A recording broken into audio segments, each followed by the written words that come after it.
Good day po teachers! Welcome back po dito sa Learning Pal kung saan po tayo nag-share ng DepEd latest news and updates and free educational materials. So ngayon po pag-uusapan natin itong final po na bill ni Senator Angara bago po siya maupong DepEd Secretary. So ito po yung bill na lowering the optional retirement age of public school teachers.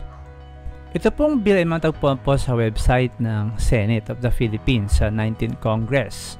So pag kinik po natin tong bill, lowering the optional retirement age of public school teachers, ay tayo po ay mapupunta dun po sa details po ng bill.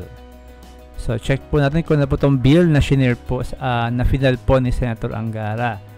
So ito po yung kanyang bill, an act lowering the optional retirement age of public school teachers from 60 years old to 55 years old, amending for the purpose section of Republic Act No. 8291, otherwise known as the Government Service Insurance System Act of 1997. So, bakit ba ito final ni Senator Angara before?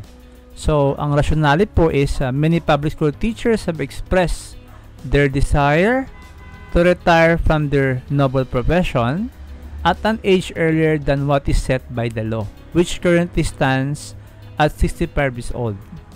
And sabi po niya ay officially, instruction time is 6 hours each day, but some teachers work much longer hours on account of their multiple responsibilities at school.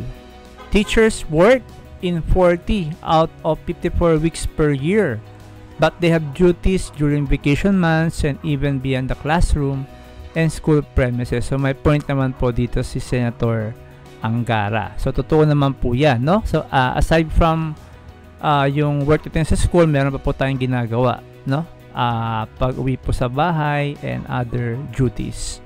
So compared to figures worldwide, the physical, mental, and emotional toll on teachers in the public school system is significantly higher than their counterparts in most countries. And yet, our teachers retire 5 years later than those in other countries where the mandatory retirement age is generally at 60 years old. So sa ibang country daw po ay 60 ang kanilang retirement age compared po sa atin na 65 na napaka-challenging pa po ang work.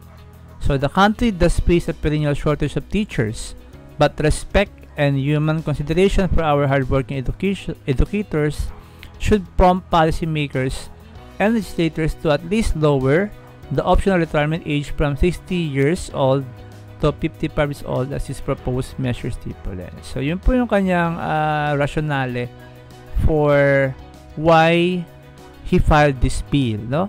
So tama naman po si Senator Angara. So we're hoping and praying na masuportahan po niya tong bill na to kahit sa ay tapos na ang kanyang term.